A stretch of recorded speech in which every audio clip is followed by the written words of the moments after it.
list. It is 10 o'clock. I do want to get started because sometimes this takes like 50 minutes, and then sometimes students have a lot of questions and it takes a little bit longer. So I want to make sure we get through this and have enough time for any questions. You all are here because you plan to student teach in autumn 2021.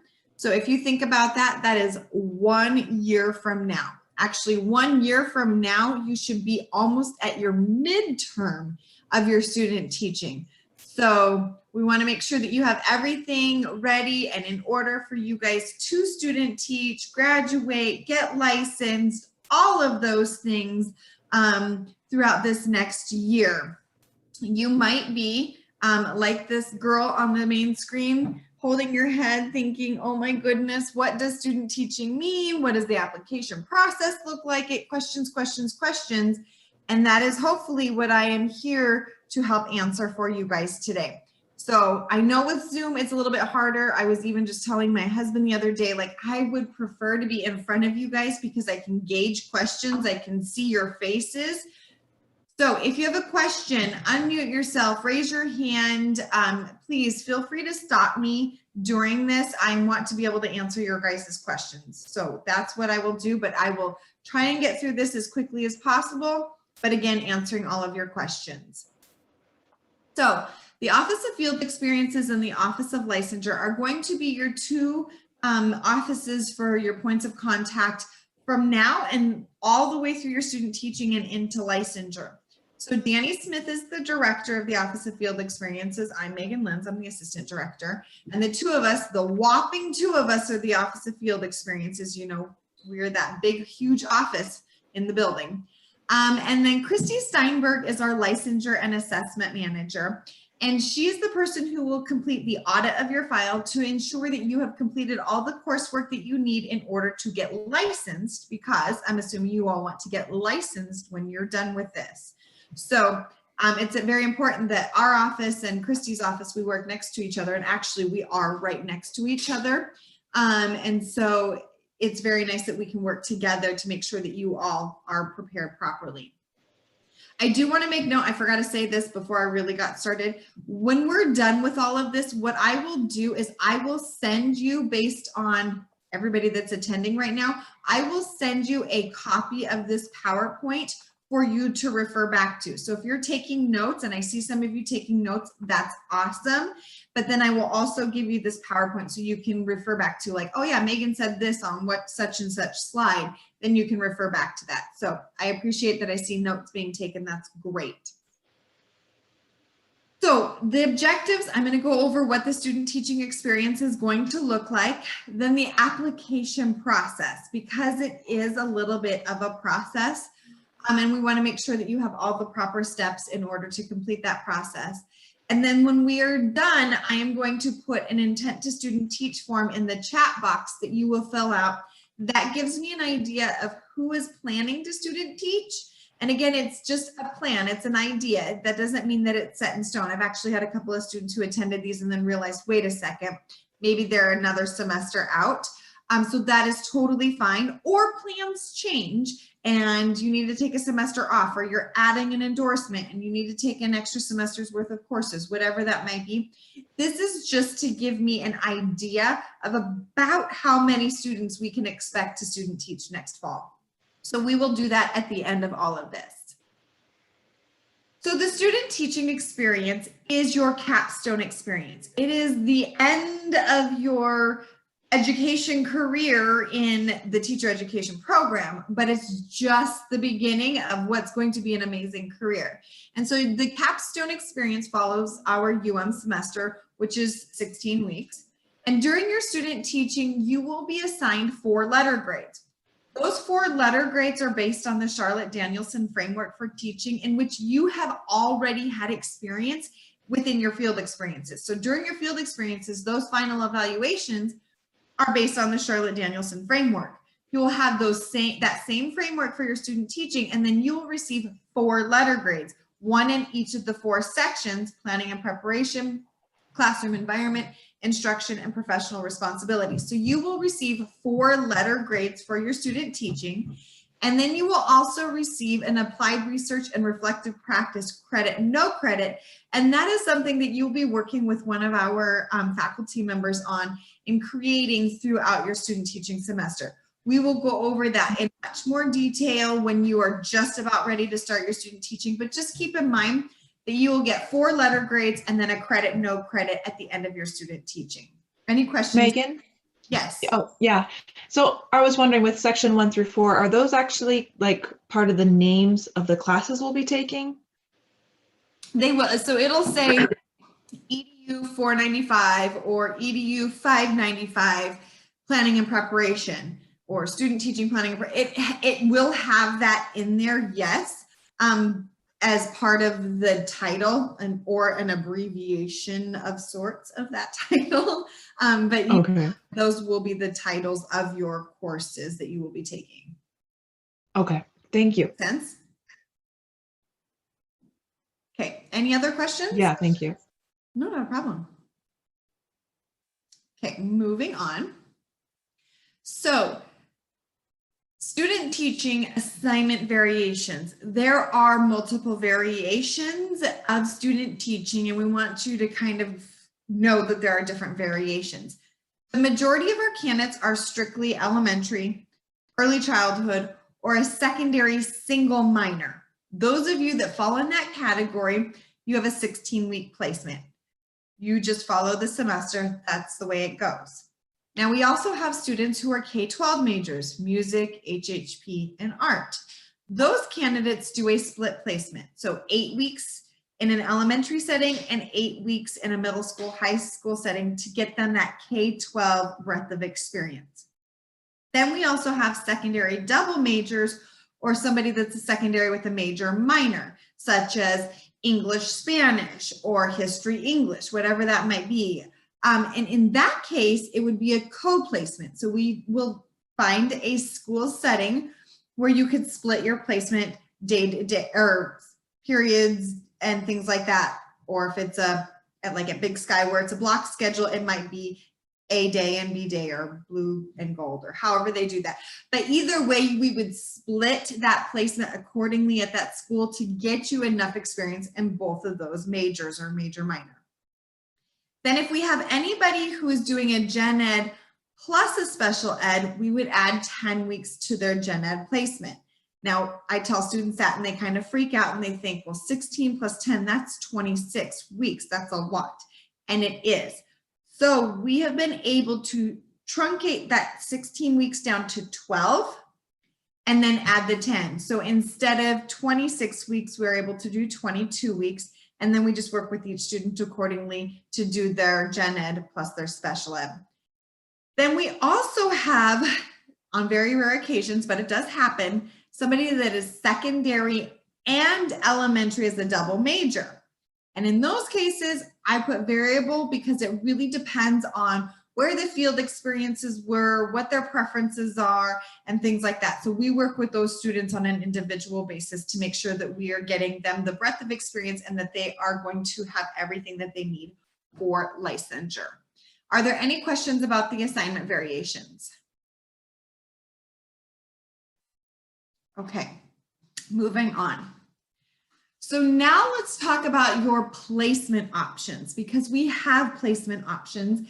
And when I went through the program, I didn't know that I had options. I thought, well, I live in Lolo. I've been born and raised in Missoula, Montana, or in Lolo, and I have to student teach in this area. I had no idea that I had options to go elsewhere. And I think that I might have chosen a different option. I don't know, but I would have liked to have known that I had those options. So we want you to know that you have those options. So we do place locally within Missoula. Now we place within a 50-mile radius of Missoula because we place on average between 500 to 600 candidates in an academic year between field experiences and student teaching.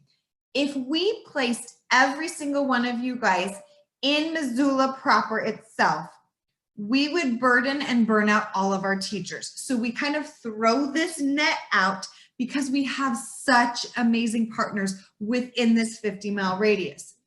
And so the 50-mile radius, I kind of like okay, I'm in Missoula and I'm looking at where I am right now, but we go from Alberton to St. Ignatius to Sealy to Drummond to Hamilton. And we create this big circle around us, and that's our 50 miles. So you can, if you say local, that's where we're gonna place. Now, if you live, let's say in Helena or in Flathead Valley Community College, because we have some of our students in those cohorts, we kind of throw the 50-mile radius out from there. Now, let's say you live in Hamilton or in the Bitterroot and you want to be placed in the Bitterroot. That's what we're going to try for. We do have some amazing partners, Arlee, Corvallis, Florence, and things like that. Some of those partners are really, really strong partners, and they want our students every single semester.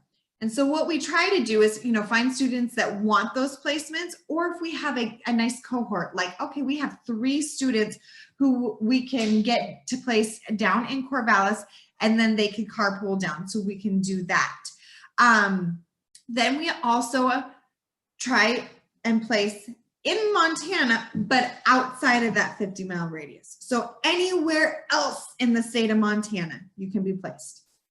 And I challenge students every semester to find a city in Montana that I've never placed in. So I've been doing this for 13 years. So that challenge, so far I think I've placed in every city, but I don't know, there are some little cities that maybe I have not placed in. So I challenge you to that. Anywhere in Montana, you can go as well. Just a second, Betty. I'll read it in a minute, okay?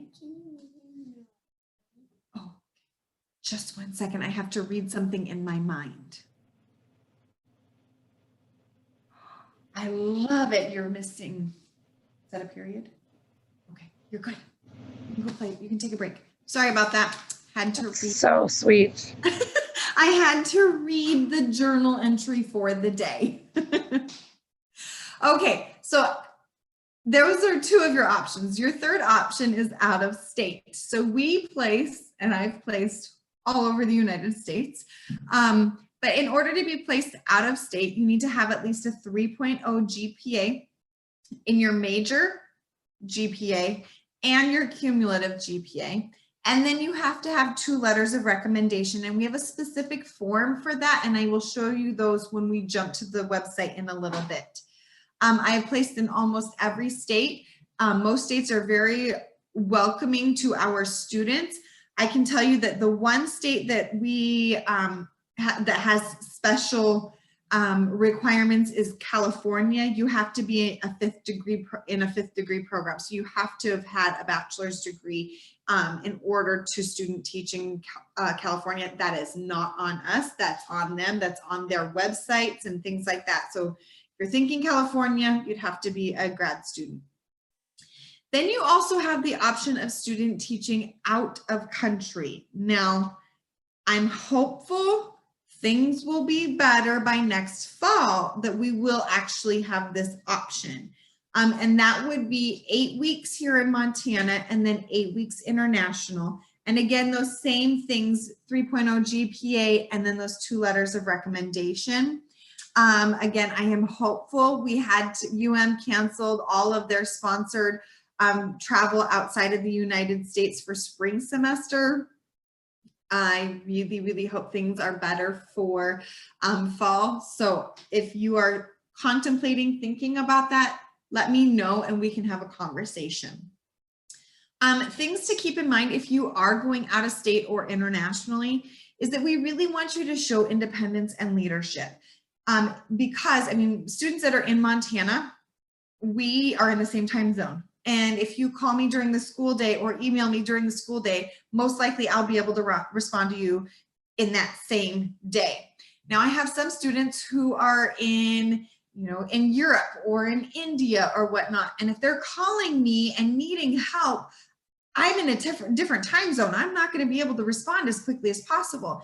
And sometimes it's simple things that if that student showed a little bit of independence and leadership, they could navigate through this issue and then they wouldn't get as freaked out and panicked. So just kind of keep that in mind if you are thinking about going internationally or out of state, that sometimes you got to keep yourself composed. Are there any questions about the placement options? Megan, I have a quick question. I saw that there's an additional meeting tomorrow Yes. for some out-of-state student teaching information, but I'm not able to go to that. Is there another place we can get some information, or should I just email somebody?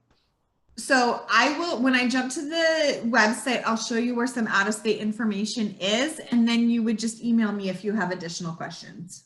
Okay, thank you so much. Not a problem. Okay, moving on. If there are any other questions, again, just feel free to stop me. So continuing with the overview of student teaching, I can't say you can't work during student teaching. I don't have the abilities or the power to say you can't work. But what I would strongly suggest is that you reduce your workload during student teaching, because student teaching is a job in and of itself. You will be working very hard during your student teaching. I know, I've been there. But again, I know that you need to live and that you need to eat and you need to pay bills.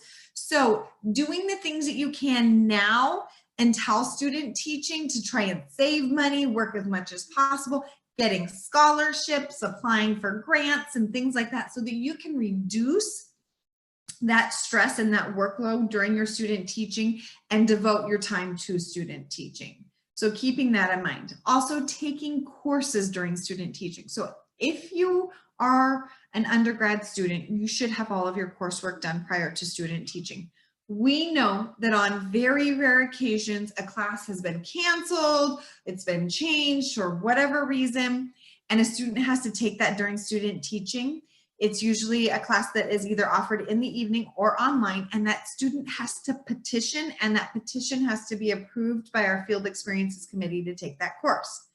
Now, graduate students are in a slightly different situation, and so if you are a grad student and you have a class to take during student teaching, you would just talk with your teaching and learning advisor to set that up accordingly. Are there any questions here?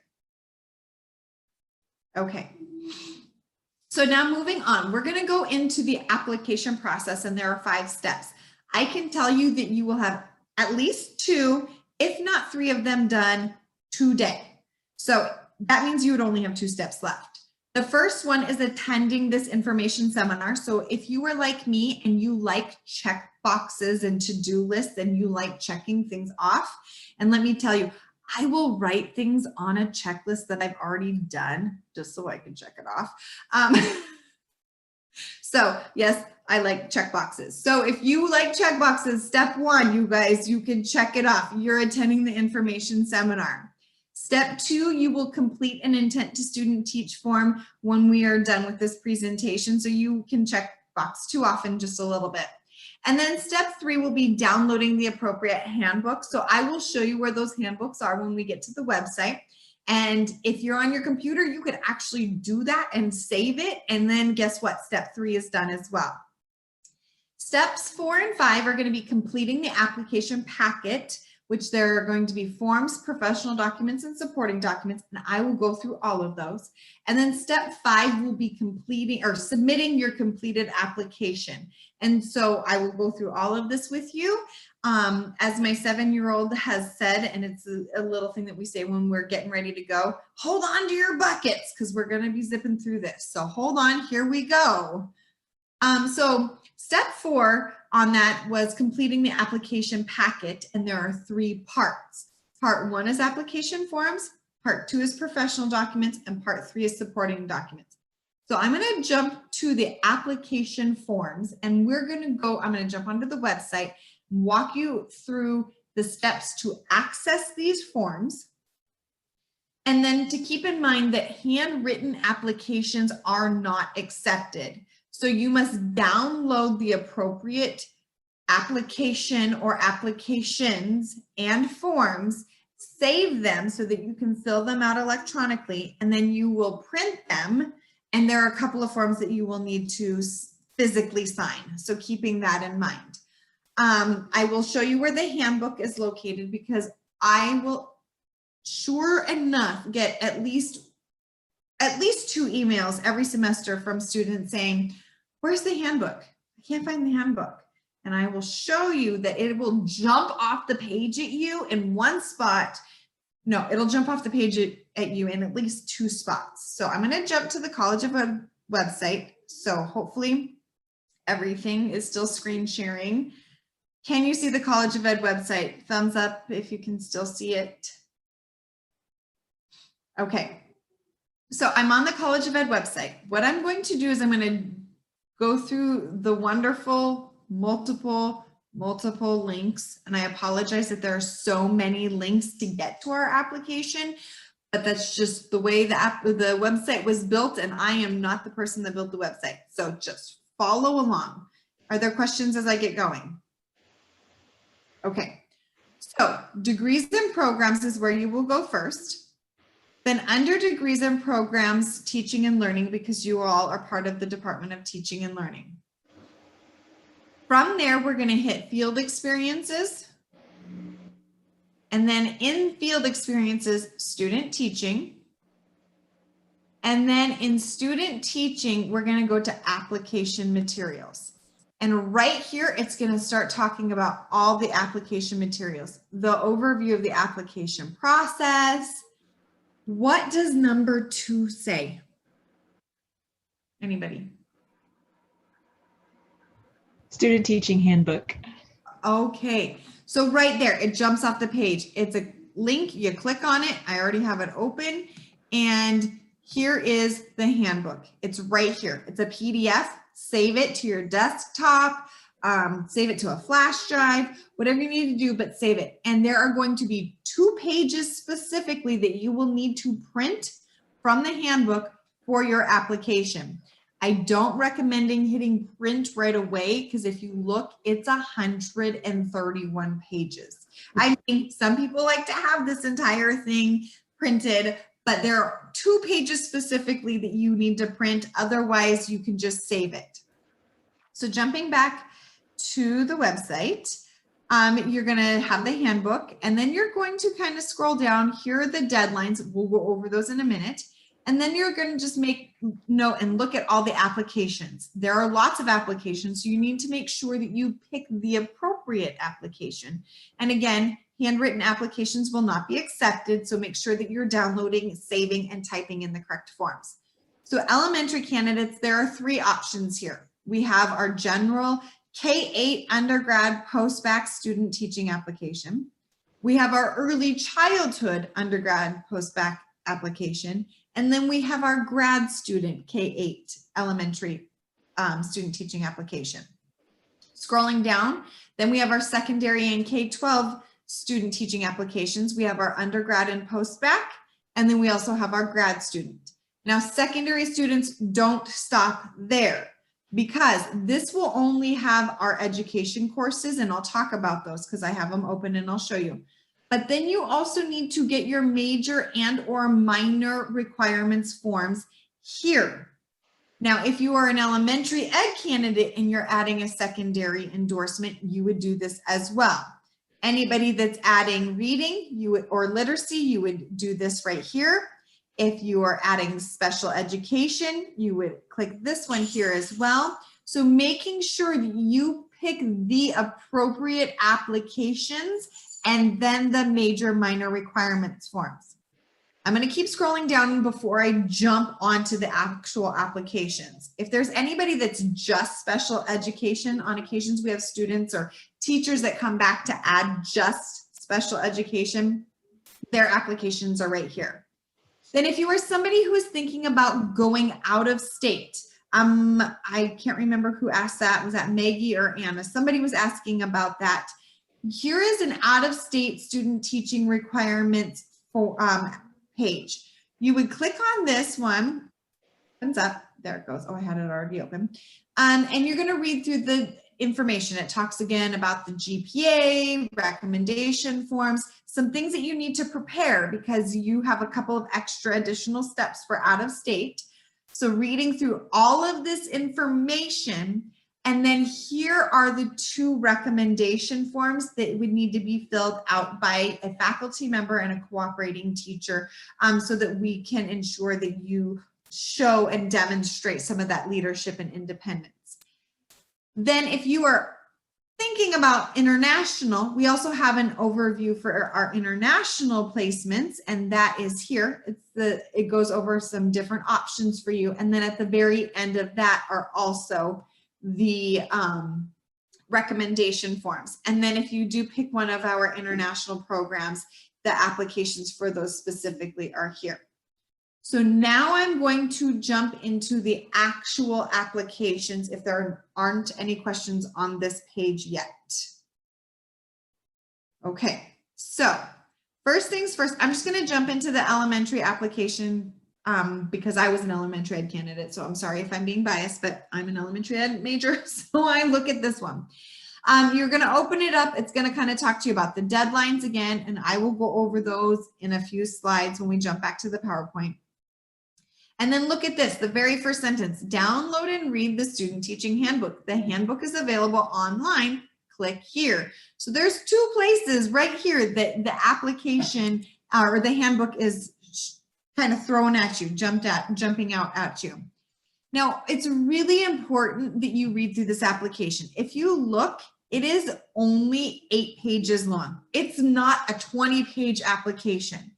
And there are 3 pages that get filled out. So you only have to really read 5 pages.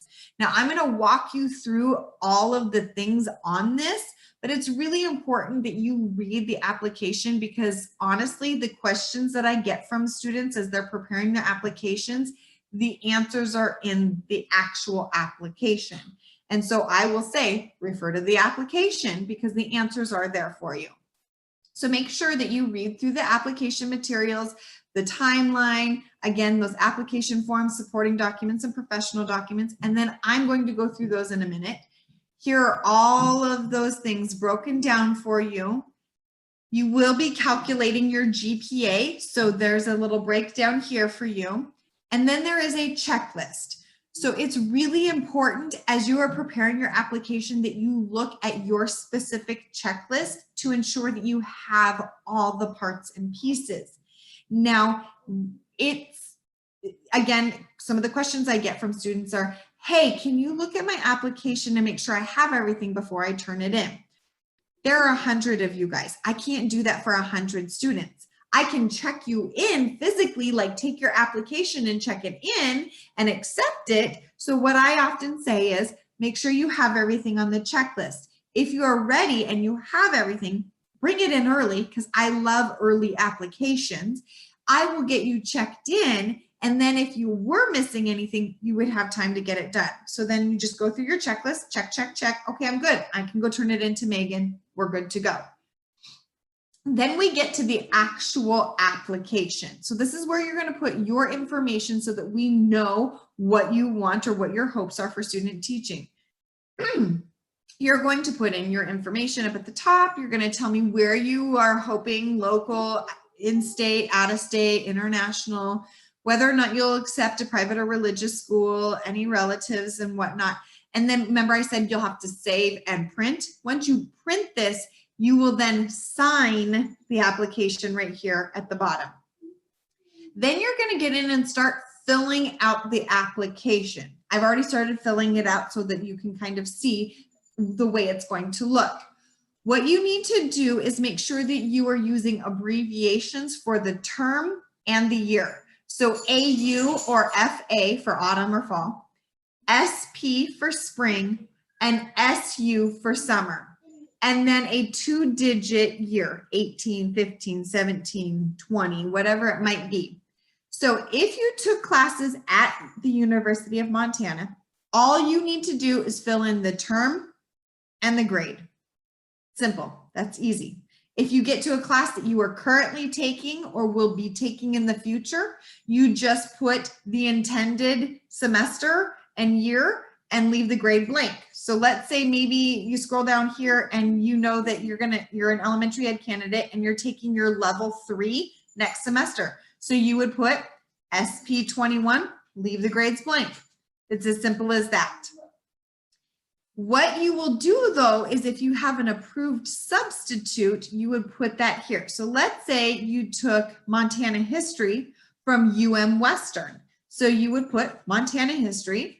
The institution, again, use abbreviations, the credits, and the grade. Are there questions about filling this portion of it out?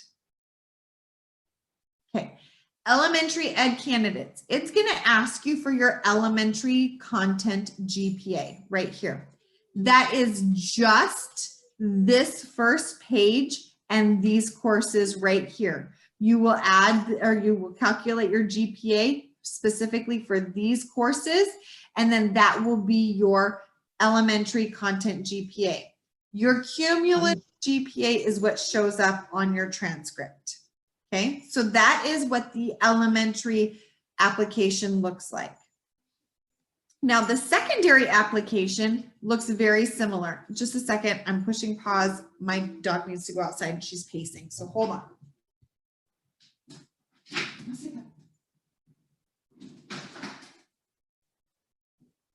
Okay, I apologize. Sorry about that. So the secondary application. Oh, was there a question? Yeah, real quick. It said on the previous page for institution, it was abbreviated to UM-W. I know what UM is, but what does W stand for?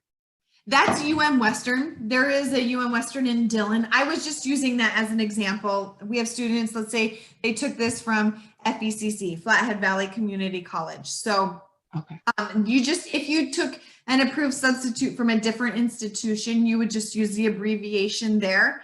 Now, I do know that some students actually take approved substitutes from UM. So let's say an elementary ed candidate broke up the sciences. You could then write your physical, chemical sciences here, that you took those from UM, the credits, and the grade.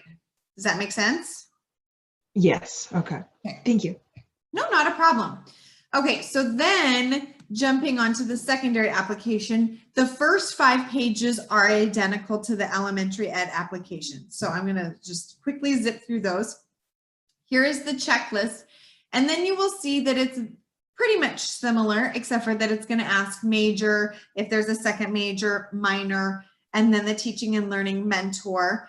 And then you will check here where you want, will you or will you not accept private religious school? Again, there's a spot for you to sign once you've printed it. Then you're going to come in here and it's going to be your education coursework. So you will fill in your education coursework here.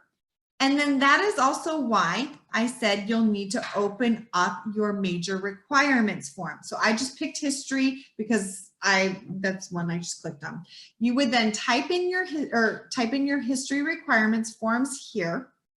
And then you need to get a signature from your major department area. So keep in mind that you are going to need signatures, and that's going to take some time. Sometimes advisors, and especially with what's going on now, advisors might be working from home.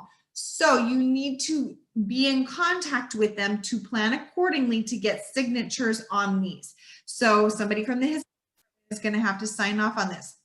Now, let's say you were a history major and then maybe a Spanish minor. So there's major and minor requirements forms within each of these documents so that you would get those accordingly and you would get the appropriate signatures on those accordingly. Does that make sense? So I did my undergraduate in biology in North Carolina. Okay. So to get those signatures, I don't even know if those professors are even still there. It's been. So who approved those specific courses for coming into the program? Okay, Lisa Firehammer. Just get her signature. Okay. Either get her signature, because you haven't talked to Carrie Bright over in sciences at all. Mm-mm. Okay, so then I would just talk with Lisa. Yes. Okay. Yep. So if I can jump in, then if for Carrie Bright was my advisor, is she the one I would need to then go get a signature from, or would it be my advisor here in the department? Carrie Bright. Carrie Bright. Yep. Any other questions? Okay, so I'm going to jump back to the PowerPoint, making sure that this works. And so Again, making sure that you get those appropriate applications and that you are also getting the appropriate signatures. That's really important. Signature, we need to verify that you've had that coursework or completed that coursework. And those advisors are the ones that verify that information. Just really make sure that you are getting those signatures accordingly. So now let's talk about professional documents. So in order for us to recruit your placement, we send your professional documents, and that is going to be your cover letter, your resume, and transcripts. And I will talk about each of those individually as we go through this. So your cover letter, it's a professional cover letter. It's addressed to a school administrator, and it's in a standard business format. So things to keep in mind, you are not specifying a specific school or an administrator or a grade level. You're keeping it very general because sometimes this gets sent to multiple schools. So if you did something like this, Dear Principal Smith, my name is Megan Lenz. I am an elementary education major and I want to student teach in the 3rd grade at Russell Elementary. Well, let's say Russell Elementary doesn't have 3rd grade teachers who want a student. Maybe they don't have any teachers that want students. And so then my application gets denied at Russell and then it gets sent to Rattlesnake or Jeanette Rankin. Well, that administrator is going to say, well, she doesn't want to come here. Why are we going to accept her? So you keep it general and basic. Dear school administrator, now it goes to everybody. My name is Megan Lenz. I'm an elementary education major, and I am looking forward to my student teaching semester. Then I'm going to talk about my field experiences, and then I'm going to kind of close it out with something along the lines of, I really look forward to student teaching in your school, again, general, and I look forward to hearing from you. Sincerely, my name and my signature. So keeping all of that in mind when you are writing your cover letter. Do not address it to a specific school or administrator. Do not address a specific grade because we're going to have a conversation. You and I, or you and Danny, are going to have a conversation about your preferences. We will make note of that, and that's what we will do when we send out your application. But keeping your cover letter very general and kind of broad. Yes, you can talk about your specific field experiences and what you did in your work with children, but your request is general. Making sure that you put your University of Montana email for your contact information and a phone number and an area code, especially nowadays we have students from all over the United States, that we have an area code so that administrators know to contact you if you're out of state or you have an out-of-state number. So keeping that to one page is really important. Students, I've seen cover letters where they have like this huge block of information on the one side, and it takes up some very important information that could be used to address an administrator. So if you can keep it a business format with your name and contact information at the top, following standard business format, and then you have a lot of space to share information about your field experiences and things like that. Making sure that you have somebody edit and spell check is really important. I can tell you every single semester, students spell principal like the principal of life. And it's really bad when you are addressing a school principal and you're not spelling it correctly. So keep that in mind. Down at the bottom, I said, note, Experiential Learning and Career Success, formerly known as Career Services, has a service for you where they will give you feedback on your cover letter. I personally have gone in and had them look at my cover letter and give me feedback. So they are so amazing. They're a great resource and it's free to you guys as students. So take advantage of that. Then next is your resume. Now your resume should be a brief outline of your work and school experience. An administrator wants to quickly look at your cover letter, 1 page, quickly look at your resume, 1 page. Don't give these long narratives like I was in 1st grade for this field experience at Arley Elementary and I helped Mrs. Smith do spelling and reading and blah, blah, blah, blah, blah, and on and on and on. They're not going to want to read that. They're going to want to say 1st grade, Miss Smith reading, decodable, very bulleted, quick, and so they can see it very quickly. So keeping that in mind, because I have honestly gotten resumes that are 3, 4, 5 pages long. Administrators don't want to see that. So keeping in mind, 1-page cover letter, 1-page resume. Can I ask? Yes. Just to clarify, so we need to leave out, unless it's directly related or speaks to our experience in a classroom teaching children, it just gets left out of the resume, right? I would for student teaching, but when you are applying for a teaching job, then add that back in. So right now you're going to have 2 resumes. You would have one for student teaching and then one for jobs that would have your work experience. But right now we want to see what you've done to work with students. Okay, thank you. Now, transcripts. You need to have unofficial transcripts, but we will not accept CyberBear. Because if you were like me, who has gone through a bachelor's degree and a master's degree, you have 17 pages of unofficial transcripts. So I said that there are going to be 2 pages that you print from the handbook. One of them is the transcript request form, and that's also listed in the actual application. So what you will do is you will go to the handbook in the appendix, you will print the transcript request form. You fill it out, you bring it to Teacher Education Services, you give us and give me a couple of days to process that. Then you come back with a photo ID, you pick up your transcript, and then you use that for your professional documents. Now, if you are a grad student, and Hannah, I'm picking on you because you have your bachelor's degree from another institution, we want a copy of your bachelor's degree transcripts. It doesn't need to be an official one. It can be an unofficial. So if you've already opened one, or if you have one that was used for getting into the program, you can use that. But it should be, a 2 to 3 page transcript, not the 47 pages that you would print off the internet. So keeping in mind that if you are a grad student, we're going to need your bachelor's degree transcripts as well. But also keep in mind that those are probably going to be needed. Official ones will eventually be needed for licensure. So just kind of put that in your head now that you will eventually need to order official transcripts. So you will have your cover letter, your resume, and your transcripts, and those together 4 to 6, maybe 7 pages total if you are a grad student. That is your professional documents. So what you will do is you will then turn, with your application, you will turn in a hard copy of all of those. And then you will also create an electronic version of those. You will scan a PDF. And I often tell students to go to the library because they have a scanner there and you can just quickly scan it and save it. And you're going to scan them, cover letter, resume, and transcripts in that order.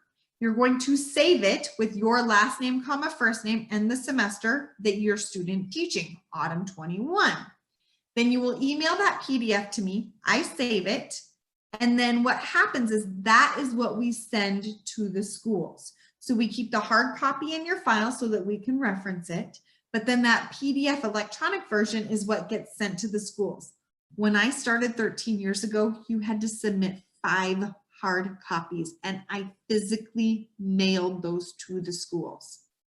Things have changed. So be thankful you don't have to provide 5 copies. So it's that one hard copy and then that electronic version. So any questions about your professional documents? Okay. Next are the supporting documents. So I said there were 2 forms to print from the handbook. What was the first one?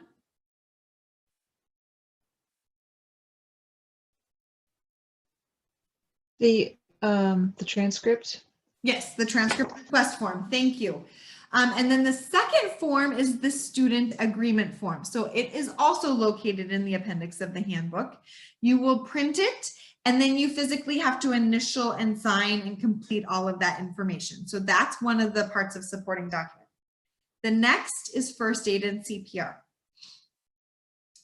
Okay, first aid and CPR. I had to take a deep breath because If you've tried to take first aid and CPR recently, you can't physically get into a class because they aren't offering them. I mean, there are very few places that are, and if you can get into one of those, I recommend it, because getting hands-on experience is so beneficial for you. I have taken first aid and CPR, and if I hadn't physically taken a course where I had to do those things, I would not have been able to save people in the past. Like, I've had to physically do the Heimlich and have to do CPR, and if I hadn't done that hands-on, I don't know if I would have been able to do it. I know that right now it's really hard. You can't find a class. So for autumn semester only, we are accepting online classes. If you can find a class that offers that hands-on experience, please take that one. If you cannot, we will accept first aid and CPR. If you open up the application and it talks about first aid and CPR, I have given you a specific link to the Red Cross for those classes. We will only accept the Red Cross online because we know their reputation, okay? Make sure that when you are signing up for that class, that you are getting first aid and CPR. They sometimes are separated out. Make sure that you are taking them together, or that you are taking two classes that are, one's for first aid and one's for CPR, okay? The next part is a background check. So you all had to have a background check when you applied to the teacher ed program. For the majority of you though, that will expire or will have expired by the time you are student teaching, because they are only good for 2 years. So you need to complete another one. Making sure that you get the fingerprint card from Teacher Education Services. And right now, with everything that's going on, our police department and sheriff's department are only fingerprinting based on appointments only. So we have given the instructions on our fingerprint card. There's a handout that talks about how to set up that and get scheduled to do those in person for your first aid and or for your background checks to get those fingerprints done. Keep in mind that you need to have current and valid first aid and CPR and background check that cover you through your entire student teaching. And the reason why I say this is because in the past, students would say, oh, I signed up for my first aid and CPR on such and such date, which is after the application deadline. That's not acceptable. We need to have certification in hand that you have completed the coursework. Now with background checks, we understand that that's kind of out of your hands. Once you've gotten fingerprinted and you've sent that off, it's out of your hands. It's because I'm the person that receives those results. So just keeping in mind that once you've done that, I will receive your results. So when you're turning in your application, I'm going to say, did you initiate a new background check? And if you got fingerprinted and sent them in, you just say yes. You don't need to show me your receipts or things like that. Just know that you need to have started that process, and hopefully I will have those done. I recommend getting in and getting fingerprinted as soon as possible, because it does take time to, one, get an appointment, and then two, to get them sent in and processed. Questions about the supporting documents? So first we go to the education building on campus to get the fingerprint card, then we call and make an appointment. Correct. Correct. Yep.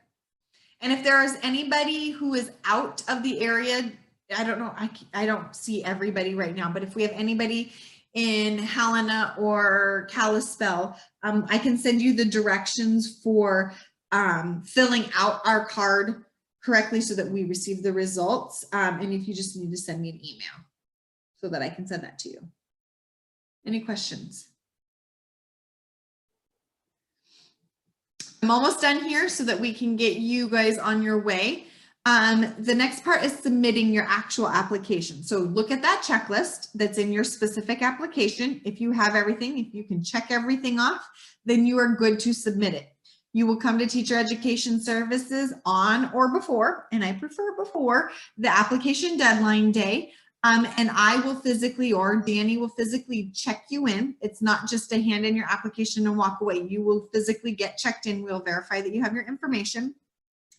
And then once you have been checked in, you will sign up for a student teaching interview. And like I had said before, it's during that interview that we will have a conversation about your previous field experiences and then what your hopes are for student teaching, such as I want middle school, I want high school, I want 2nd through 3rd grade, whatever that might be. We will have that conversation in an individual situation or setting so that we can have those conversations.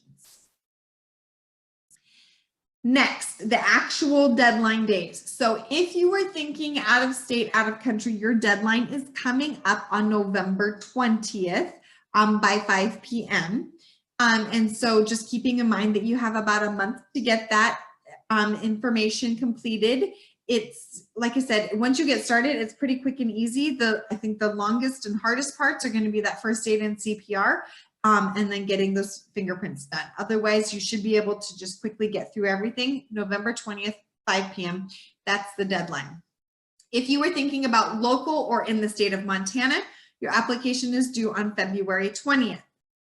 Incomplete and late applications will not be accepted. So please keep in mind that you need to have all of the appropriate components in by the deadline, including first aid and CPR and that background check. Otherwise, you'll have to defer your student teaching to the next semester. So just keep that in mind. If the 20th falls on a weekend or a holiday, applications are due the next business day. November 20th is a Friday. We should be good. February 20th, I believe, is a Saturday. So Monday, that following Monday, it'll be due. Okay. So now, keeping in mind, in order to be recommended for licensure in the state of Montana, we take multiple measures into account. Your content GPA, your assessment during student teaching, and then your praxis score. Everybody is required to take the praxis. We will go over specific praxis requirements and this information on this slide in much more detail during your actual student teaching interview. So I just want to give you a heads up that this is something we will go over when you are sitting and we're having this conversation individually. So just keep that in mind. Other things to keep in mind, graduation applications. So elementary and early childhood candidates, your graduation application is due with your student teaching application because we verify that information in Teacher Education Services, and we are the ones that ultimately sign off on it. So that is part of your checklist. Secondary and K-12, your major department signs off on that. So it's really important to keep in contact with them about due dates and getting them to sign off on it. So that unique opportunities is tomorrow. What'll happen is I will go over some of our unique opportunities that we work through and with for student teaching options. And if you are unable to make that tomorrow at 11, please just email me and you and I can have an individual Zoom meeting. I would say you could come into my office and we could talk, but I'm working from home part-time. So Zoom meetings are the wave of the future. So if you have questions about these things, we can have a Zoom meeting individually, but I will go through these different things to make sure that we, that tomorrow that there are different options. So just some things to kind of put in your brain that, we do have some places in Montana that are offering some opportunities. Our Montana Rural Education Association, you would student teach in a rural setting. They have a fellowship program where you would get a small scholarship. I think it's $1,500 to student teach in that rural setting. And then the option that they often hire our students as soon as they are done student teaching. Wolf Point and Great Falls Public Schools, I believe that they offer some assistance for housing to student teach in that school district. Sorry, you guys, I have to stand up. I have a cramp in my leg. I have a cramp.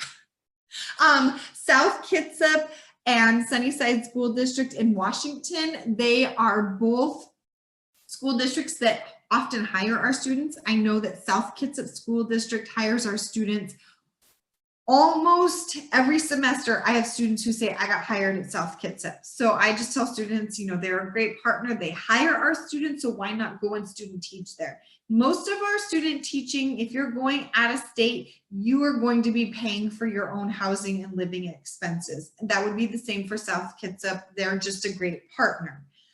Lake and Peninsula School District in King Salmon, Alaska, they offer housing. You would live in a village on the peninsula of Alaska, and they do pay for that housing. You would just have to pay for your food and your flight to Anchorage. They would pay for your flight from Anchorage to the village. And I will go over that in much greater detail tomorrow. Global Gateways is one of our international programs, and then American Creative Academy in Kuwait, that is another option. Those are both 8 weeks here and then 8 weeks in an international setting. So I just want to make sure we have enough time so that you guys can get your the information here. Step 1, check that one off. You guys did it, yay. And then step 2 is completing the intent to student teach form. So what I am going